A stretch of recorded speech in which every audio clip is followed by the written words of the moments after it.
زندگی میں برکت نہیں ہے، بدعقیدگی کی زندگی میں برکت نہیں ہے۔ اب آپ دیکھیں حجت الاسلام ظہیر الدین سرکار رحمت اللہ تعالی علیہ کا معاملہ دیکھیں۔ آپ کی عمر مبارک 8 سال ہے، آپ کے والد بزرگوار کے ایک چاہنے والے 8 سال کے شہزادے کو اپنے گھر لے جاتے ہیں۔ بڑا نورانی سا چہرہ، جن کو دیکھے تو خدا یاد آ جائے، ایسا نورانی ظہیر الدین سرکار کا بچپن کا چہرہ، جن کے حوالے سے امام اہل سنت نے کہا تھا یا رسول اللہ تیری نسل پاک میں ہے بچہ بچہ نور کا، تو ہے اہل نور، تیرا سب گھرانہ نور کا۔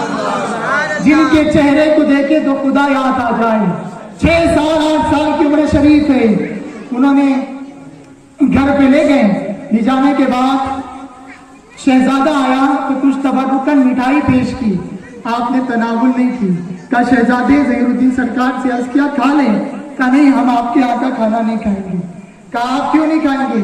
کہا اس لیے نہیں کھائیں گے کہ آپ جب بھی کھانا ہمارے گھر بیچتے ہیں، ہمارے دادا حضرت سیدی عنایت اللہ سرکار رحمت اللہ علیہ ہمیں آپ کے گھر کا کھانا کھانے نہیں دیتے، کھانا کھانے نہیں دیتے، کام جبر کریں گے۔ کہا آپ جبر کرو، ہم تب بھی نہیں کھائیں گے۔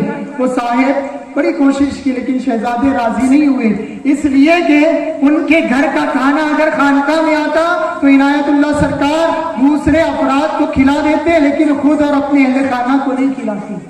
آپ تقویٰ دیکھیں، جب یہ بات حضرت عنایت اللہ سرکار رحمت اللہ علیہ رضوان کو معلوم ہوئی، کہا انہوں نے آ کر کے کہ چھوٹا سا معصوم سا شہزادہ آپ کا پوتا، ہم نے کھانا پیش کیا، انہوں نے کھانا نہیں کھائے۔ کہا نہیں، آپ کے گھر کا کھانا آتا ہے، دادا جان کھانے نہیں دیتے۔ آپ سمجھ گئے ہوں گے کیوں کھانے نہیں دیتے، اس لیے کہ کاروبار مشکوک تھا، اس لیے کھانے نہیں دیتے۔ کہا ہم نے زبردستی کی تب بھی کھانے نہیں دیا۔ حضرت عنایت اللہ سرکار مسکرائے، کہا میرا شہزادہ بڑے ہو کے بڑے منصب اور مرتبے پر فائز ہوں گا، اس لیے دنیا تبھی تو انہیں حجت الاسلام کہتی ہے، اس لیے کہ حجت الاسلام وہ ہوتا ہے جو دین اور اسلام کی دلیل ہوا کرتا ہے۔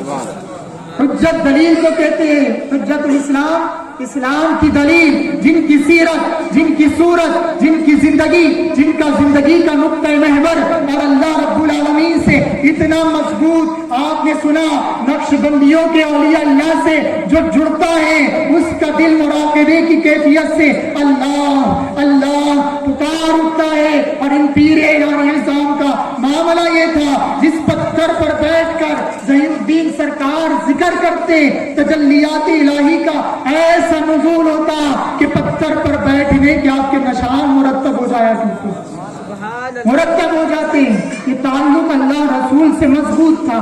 تو نقش بندی نہ بد عمل ہو سکتا ہے نہ بد عقیدہ ہو سکتا ہے، بد عقیدہ اور بد عمل نقش بندی نہیں ہو سکتا۔ اور جانے والے ہماری زندگی، ہم زندگی کے کسی بھی منزل پر ہو، یاد رکھیں کسی بھی تعلق سے شریعت کا دامن نہ چھوٹنے پائے۔ ناچ گانا دیکھ کر کے بہک نہیں جانا۔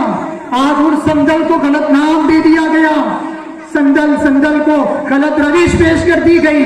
سندل تو وہ ہوتا ہے کہ اللہ کے ولی کی بارگاہ میں مزار شریف کے سیدھے جانب بیٹھ جائے، دل اللہ کے ولی کی مزار کی طرف متوجہ ہو اور دل پکار اٹھے اللہ اللہ کی صداؤں سے، دل روشن ہو جائے، ذہن روشن ہو جائے، فکر روشن ہو جائے۔ آج سندل کو ایک نیا رخ دے دیا گیا۔ ہمارے علاقے کی ہم بات کرتے ہیں، مزاج ہمارا بدل گیا۔ مسلمان، کسی مفکر نے کہا تھا مومن وہ نہیں ہوتا جو زمانے کی روش دیکھ کر کے اپنی راہ بدل دے، مومن تو وہ ہوتا ہے جس کی روش دیکھ کر کے غیر اپنی راہ بدل دے۔ ہم نے آج الٹا کر دیا۔ ہمارے اسلاف کی زندگی کو آپ دیکھیں، عنایت اللہ سرکار رحمت اللہ علیہ خوجن ایران سے تشریف لائے، نہ کوئی گھر ہے، نہ کاروبار ہے، نہ مکان ہے، نہ زمین ہے، بھیجنے والے رسول اللہ تھے، بھیجنے والا اللہ رب العالمین تھا، آنے والا عارف باللہ تھا، بھیجنے والے رسول اللہ تھے، آنے والا شیخ الاسلام تھا، بھیجنے والے رسول پاک تھے، آنے والا اسی رسول پاک کا شہزادہ تھا۔ جب سند مل گئی کہ ظہیر الدین میرا بیٹا ہے، جب یہاں پر آئے اور اپنی ایک تجلی اپنے چاہنے والوں کے دلوں پر ماری تو سب کے دل اس میں اعظم سے روشن ہو گئے،